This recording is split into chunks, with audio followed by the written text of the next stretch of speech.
यात जो मोर्चा आहे तो यशस्वी होण्यासाठी फार नियोजनबद्ध पूर्वक असं नियोजन केलं आणि खऱ्या अर्थानं आजचा हा निषेध मोर्चा यशस्वी केला। ते आपल्या या मोर्चाचे नेतृत्व करणारे भीमाशंकर सहकारी साखर कारखान्याचे संचालक आणि खऱ्या अर्थानं विरोधी पक्षाची चांगली भूमिका निभावणारे मी देवदत्त निकम यांना विनंती करतो की आपण सभेला संबोधित करायचं। अरे या बेसावकरांचं करायचं काय? खाली डोकं वर पाय. या बेसावकरांचं करायचं काय? खाली डोकं वर पाय. छत्रपती शिवाजी महाराज की जय भवानी। छत्रपती संभाजी महाराज की शेतकरी एकजुटीचा विजय असो। शेतकरी एकजुटीचा सकाळी 11 वाजल्यापासून आपण सर्वजण समोर बसलेले शेतकरी बांधव, दूध उत्पादक, दूध घेणारे आणि व्यासपीठावर उपस्थित असणारे सर्व पक्षीय नेते मंडळी ज्यांनी आपल्या भावना व्यक्त केल्या, ते ज्यांना आपल्या भावना व्यक्त करता आल्या नाहीत त्यांची देखील आम्ही दिलगिरी व्यक्त करतो। पत्रकार बंधू भगिनी, तरुण सहकारी मित्रांनो, की 12 ज्योतिर्लिंगापैकी एक असणाऱ्या श्री क्षेत्र भीमाशंकरची ही भूमी छत्रपती शिवरायांची, संत माऊलींची, तुकाराम महाराजांची, आणि या भूमीला ज्यावेळी भेसळयुक्त म्हणून आंबेगाव तालुका असेल, शिरूर असेल, जुन्नर असेल, खेड असेल, याचा उल्लेख राज्यामध्ये देशामध्ये ज्यावेळी जातो त्यावेळी तुमची आमची मान ही शर्मेने त्या ठिकाणी खाली घालावं लागते। म्हणून एक उपदेशपर अभंग आहे, तुकाराम तुकाराम नाम घेता कापे यम।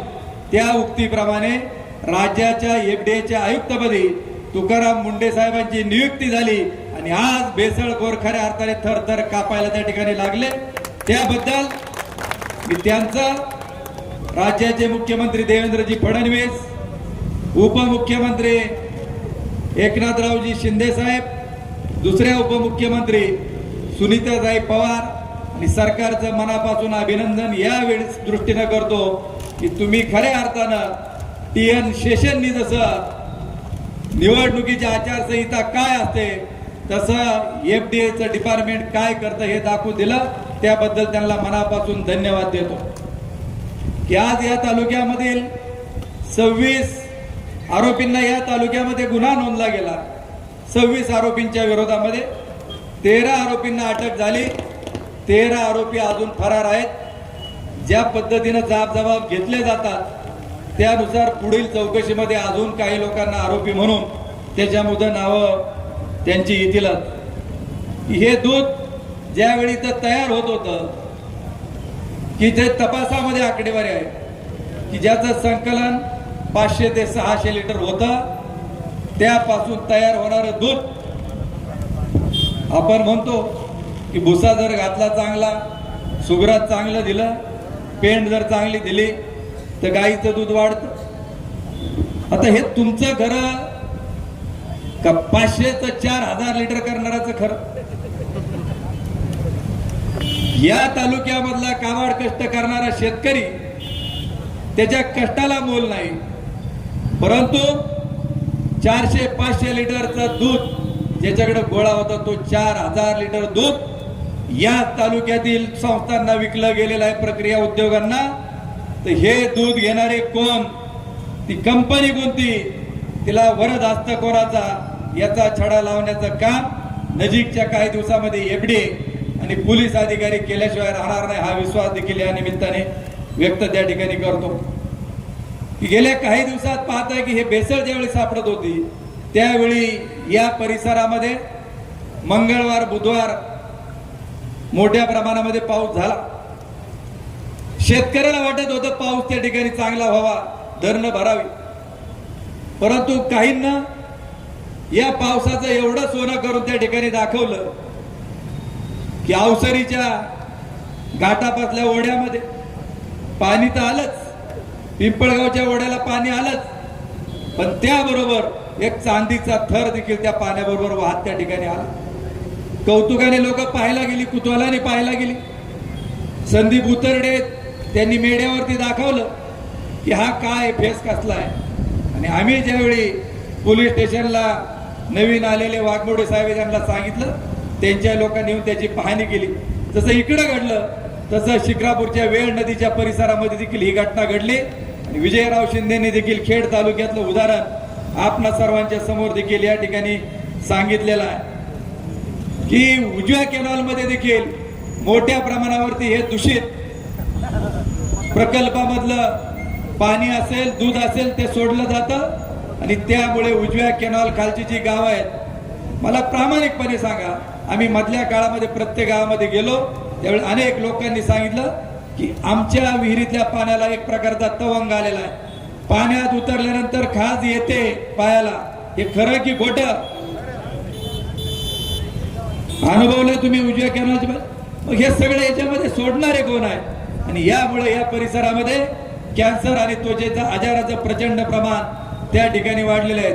आणि मित्रांनो, आपल्या सर्वांच्या माहितीसाठी की कॅन्सरचं हॉस्पिटल पूर्वी फक्त टाटा हॉस्पिटल म्हणून होतं. मुंबईला तिथं पेशंट आपल्याला न्यायला लागायचा. नंतर इंद्रायणी झाला आळंदीला. आणि आज तुमच्या माझ्या दृष्टीनं अत्यंत दुर्दैवाची बाब आहे की जुन्नर तालुक्यामध्ये 2 कॅन्सरची हॉस्पिटल झाली आणि त्याची क्षमता 150 कोटीची त्या ठिकाणी करण्यात आली.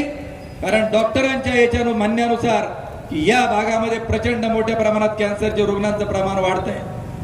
महात्मा फुले कृषी विद्यापीठ आणि महाराष्ट्र सरकारने एक निर्णय घेतला की खोडच्या GMRT पासून 5 किलोमीटरच्या अंतरामधले 5 गावं त्यांनी आता निवडतायत आणि त्या गावांमध्ये 10-10 शेतकऱ्यांची निवड होऊन सरकार आणि शेतकऱ्यांच्या सहभागाने कॅन्सरला घातक जी द्रव्ये आहेत ती सोडून, जी औषधं आहेत ती सोडून आपल्याला या ठिकाणी ट्रायल बेसवरती शेतीमाल पिकवायचा आहे.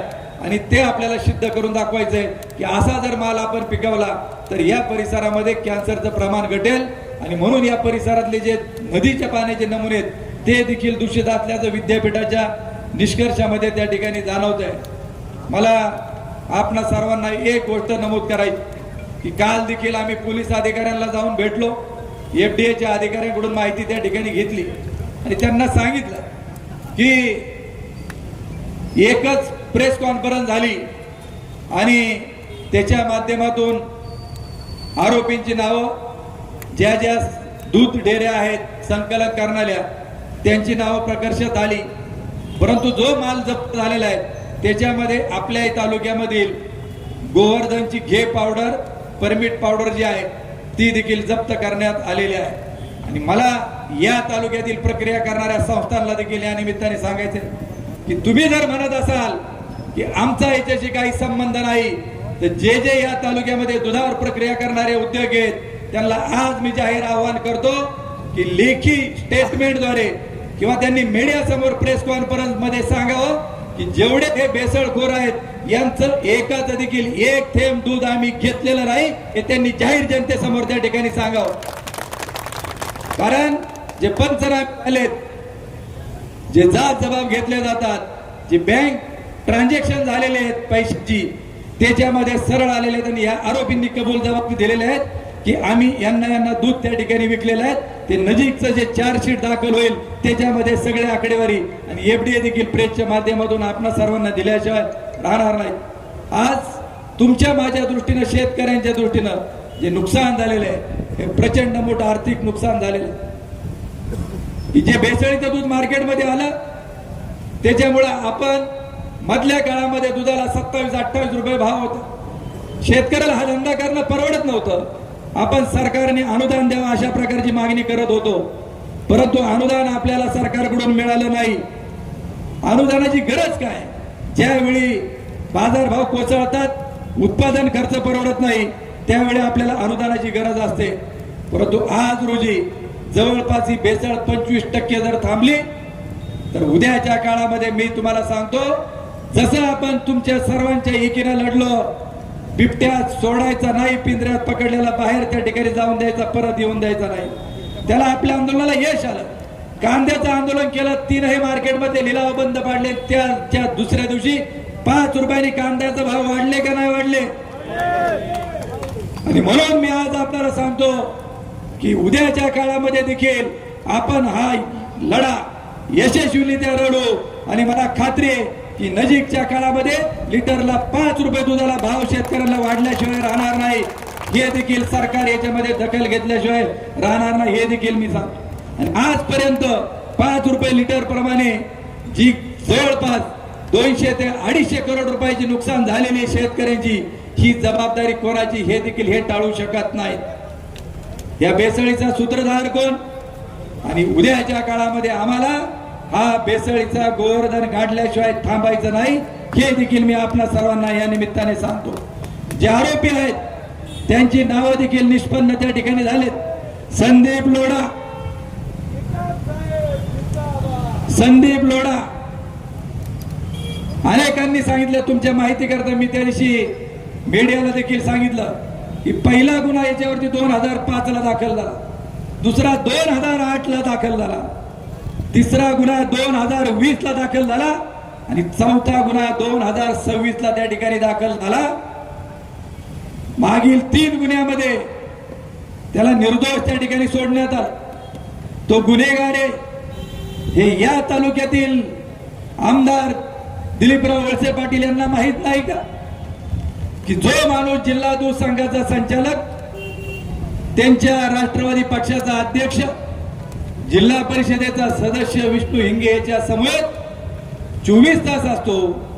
विष्णू हिंगेला देखील मला विचारायचंय की या जिल्ह्याचा जो सहकारी दूध संघ आहे त्याचं अवसरी दूध शीतकरण केंद्र आहे, ती तुमची काही खासगी मालमत्ता नाही. यांचा मुक्काम रात रोज शेतकऱ्यांकरता असणारे गेस्ट हाऊस शेतकऱ्याला नाही पण यांची सगळी राहण्याची व्यवस्था आहे. आणि तिथं हा संदीप लोढा, सुशांत हिंगे हे काय त्या ठिकाणी तुमच्या सोबत करत असतात. तुमची गाडी देखील चालवायला तो त्या ठिकाणी असतो. याचे सीसीटीव्ही फुटेज देखील पोलीस आणि एफडीआयने त्या ठिकाणी घेतलेले आहेत, हे देखील त्यांना या निमित्ताने मी जाहीर सांगतो. हे ब्रॅकेट कसं आहे की हा माल घेतलेला सगळ्यात महत्वाचा गेला कुठं, हा आमचा सवाल त्यांना. हे म्हणतात आमचा काही संबंध नाही. विष्णू हिंगे यांच्या पक्षाचा अध्यक्ष, त्याचप्रमाणे राजेंद्र सांडभोर आपल्या मतदारसंघात त्यांची पत्नी पंचायत समितीला निवडून आलेले, शुभम वाढोंची बहीण पंचायत समितीला त्या ठिकाणी निवडून येते.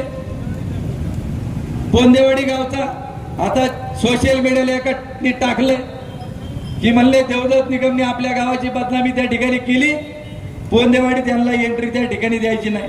कालच मी इरकरांच्या कुटुंबाला भेट देऊन आलो, आज दशक्रिया होती.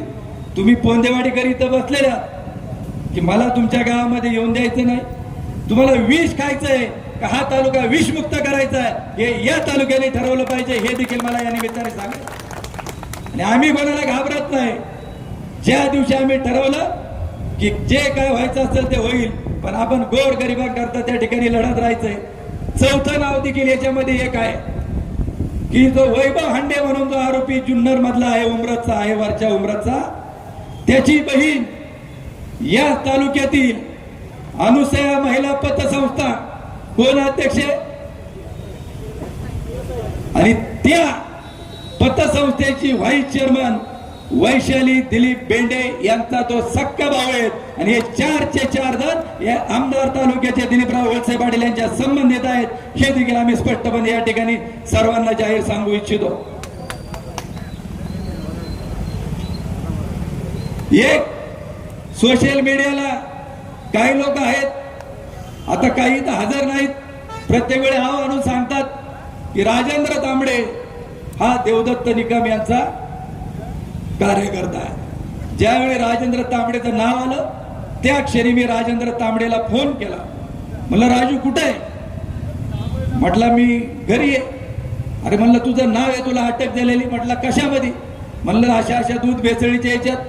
म्हणलं आमच्या गावामध्ये एक राजेंद्र कुंडलिक तांबडे म्हणला, मी स्वतः गावचा उपसरपंच आहे, तो देवदत्त निकमचा कार्यकर्ता हे आम्हाला मान्य. आणि दुसरा जो आतमध्ये गेलेला आहे तो राजेंद्र दगडू तांबडे, हा कोण आहे याचा शोध ज्यांनी ते टाकलं त्याला आम्हाला हे विचारायचं की त्याचा शोध तू घे.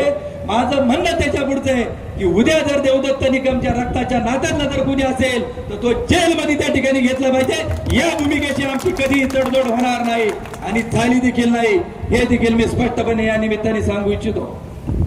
आमदार साहेब गेले होते परवा आश्रम शाळेमध्ये, बुधवारी का गुरुवारी, कोटमदऱ्याला सेंट्रल किचन आदिवासी मुलांना कशा प्रकारे अन्न दिलं जातं. वळसे पाटील साहेब, मला तुम्हाला हे विचारायचंय की आज जसे गेले ना तुम्ही, तसंच ऑगस्ट 2024 मध्ये त्याच आश्रम शाळेमधील मुलांना सोयाबीनच्या भाजीमध्ये आळ्या निघल्या होत्या, त्याचं तुम्ही काय केलं याचं उत्तर तुम्ही त्या ठिकाणी द्या. त्याचप्रमाणे ज्यांनी हा विषय उघडकीस आणला की ऑगस्ट 2024 मध्ये आश्रम शाळेतील मुलांना टेट्रापॅक सुगंधी दूध गोवर्धनचं 146 रुपये लिटरचं दिलं जात होतं. इंग्लिश मिडियमची शाळा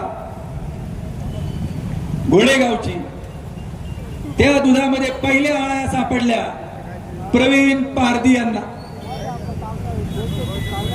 त्याच्यानंतर सगळं मीडियाला आलं, आंदोलन झाली आणि मला नोटीस धाडली गेली गोवर्धनच्या माध्यमातून पराग मिल्कने 9 ऑगस्टला की तुमच्या विरोधामध्ये 100 कोटीचा आबरू नुकसानीचा दावा दाखल करण्यात येत आहे.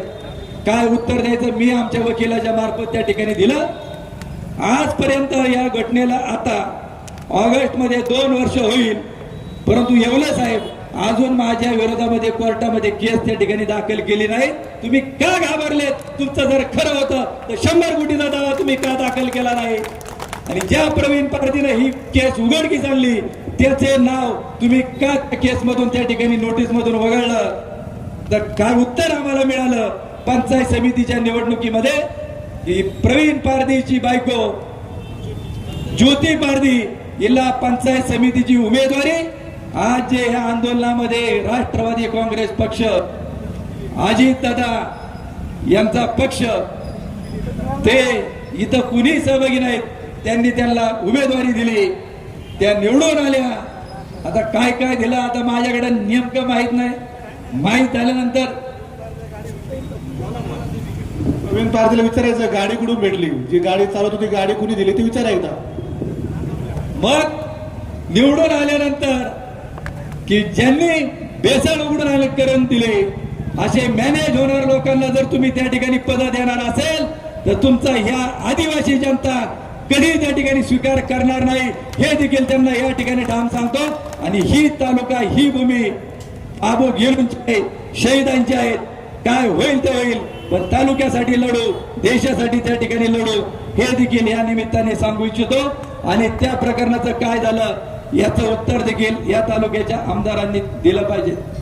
मला एक गोष्ट आवर्जून सांगायची की जे पोलिसने आता रेकॉर्ड केलेले आहेत, कोर्टाचे कागदपत्र सादर केलेत, या बेसळखोरांचं दूध ज्यावेळी सायबर डायनेमिक्स डेअरीला यांनी द्यायचं ठरवलं, त्यांनी तपासलं आणि पत्र त्यांनी त्या ठिकाणी सायबर डायनेमिक्सने दिलं की तुमच्या दुधामध्ये भेसळ आहे, आम्ही ते स्वीकारू शकत नाही.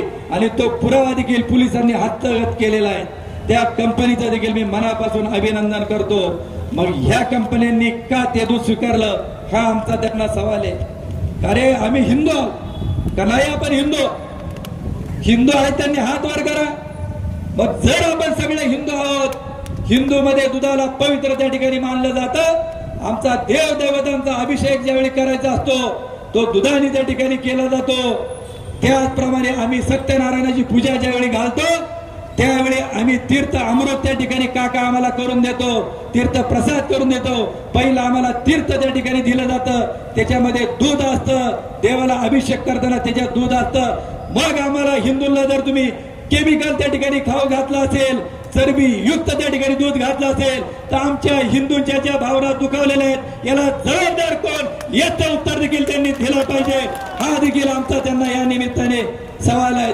मी मनापासून अभिनंदन करतो की या विधानसभेच्या अधिवेशनात आमदार सुरेश अण्णा धस, योगेशजी टिळेकर, जितेंद्रजी आव्हाड, गोपीचंदजी पडळकर, पाचोड्याचे आमदार पाटील, काय नाव त्यांचं, कैलासराव का काहीतरी, कैलास पाटील पाचोड्याचे आमदार, आणि रोहित पवारांनी काल फेसबुक वरती किशोर पाटील या सर्वांनी ज्यावेळी आंबेगाव तालुक्याच्या बेसळीचा प्रश्न उपस्थित केला त्याबद्दल प्रश्न उपस्थित केल्याबद्दल त्यांचं मी मनापासून त्या निमित्ताने अभिनंदन करतो. आपण सर्वांनी टाळ्यांच्या गजरात त्यांचा.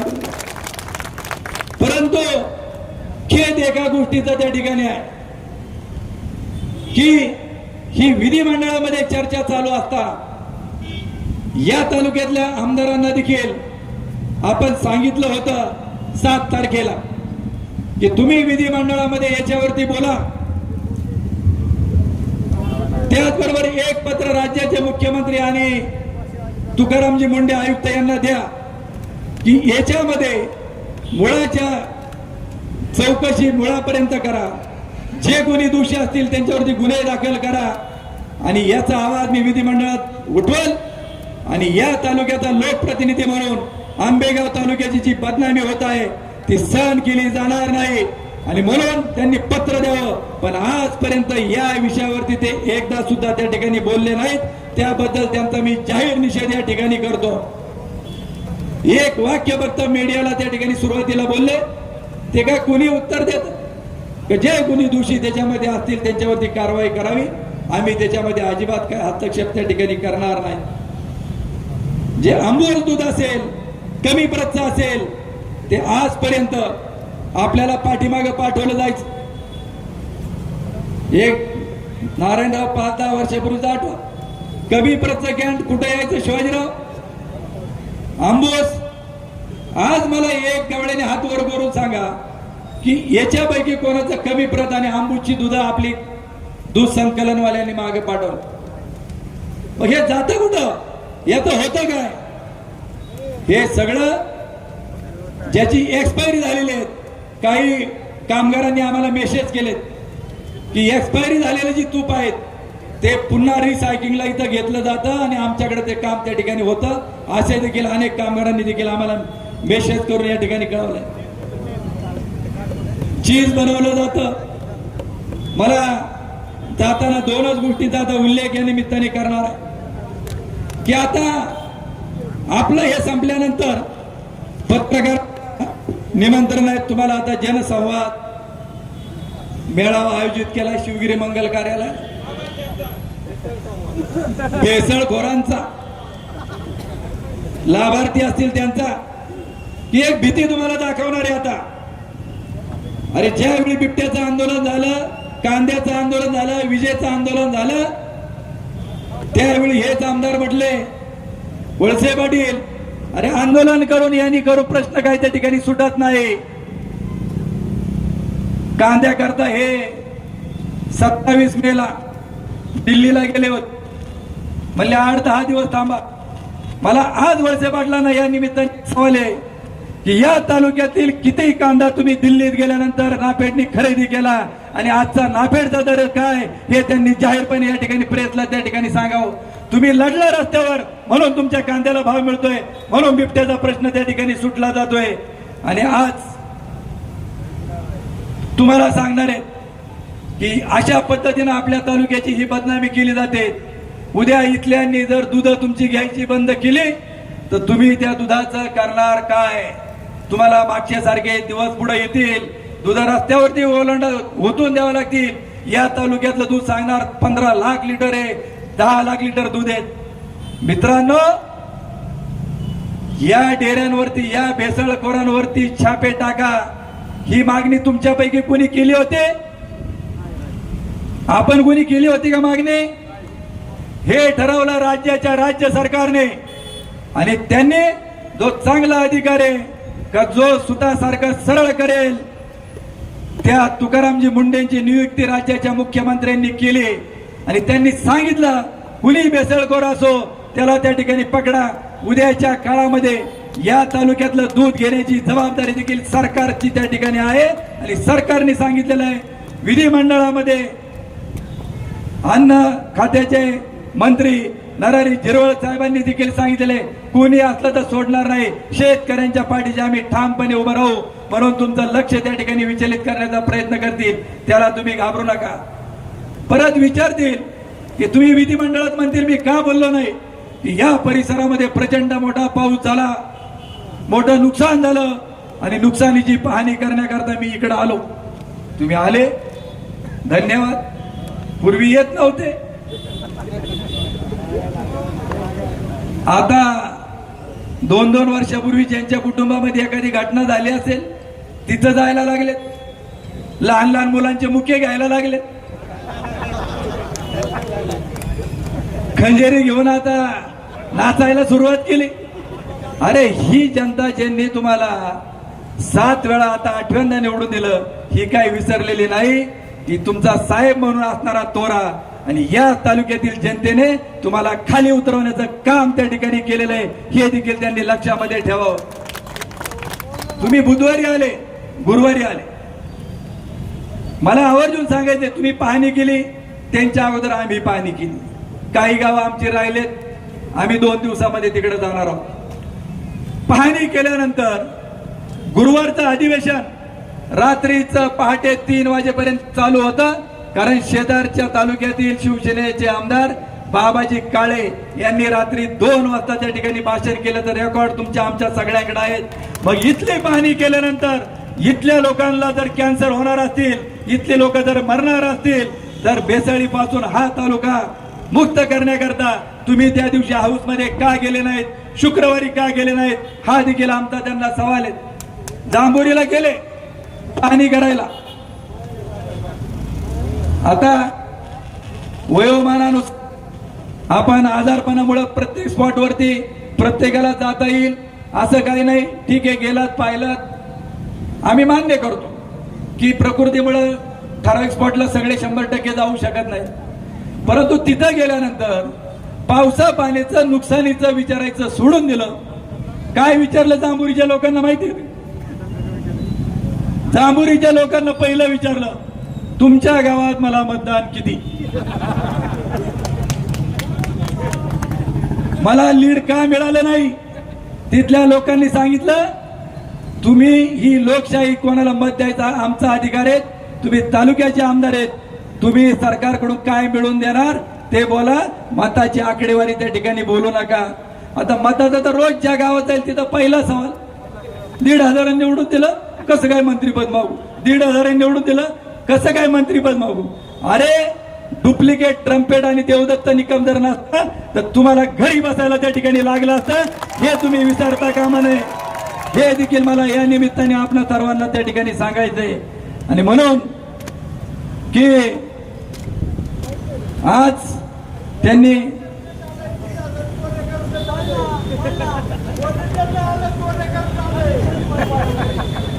की ज्या पद्धतीनं तुकाराम मुंडे यांच्याकडं पूर्ण चार्ज हा दिलेला आहे, विधिमंडळात यांनी एक विषय मांडला तिथं की याच्या बरोबर म्हणजे अगोदर हे उघडकीस येण्याच्या अगोदर विधिमंडळात प्रश्न मांडला की एफडीए बरोबर तुकाराम मुंडे यांच्याकडं हाफकिनचं पूर्णपणे चौकशी करण्याचं पूर्ण काम त्यांच्याकडे त्या ठिकाणी सोपव. आमचा सवाल पत्रकार बांधवांनो आहे की इथं धाड पडायच्या अगोदरच यांना कुणकुण लागली होती का की मुंडे साहेब इथं लक्ष घालणार आहेत आणि त्याच्यामुळे यांना आपण तिकडं हाफकिनकडे त्या ठिकाणी डायव्हर्ट करावं, हा देखील आमचा त्यांना सवाल आहे. आणि जाता जाता एक 3 प्रश्न त्यांना या ठिकाणी विचारायचे की आजचा जनसंवाद आजच का, बिबट्यावरती का घेतला नाही आणि बिबट्यामध्ये आमच्या बरोबर आलेल्या गुन्हे का दाखल झाले नाहीत, कांद्यावरती तुम्ही रस्त्यावर का उतरले नाहीत. आणि त्याचबरोबर ज्यावेळी बीडचं प्रकरण झालं, संतोष देशमुख हत्या प्रकरण, तर त्यावेळी धनंजय मुंडेंना राजीनामा द्यावा लागला की नाही लागला. नाशिकचं अशोक खरात प्रकरण झालं, त्यांच्या अध्यक्षा रुपालीताई चाकणकरला राजीनामा दिला की नाही द्यावा लागला.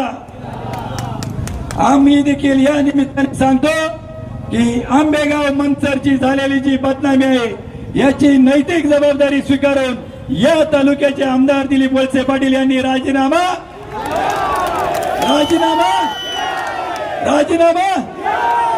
जय हिंद. धन्यवाद.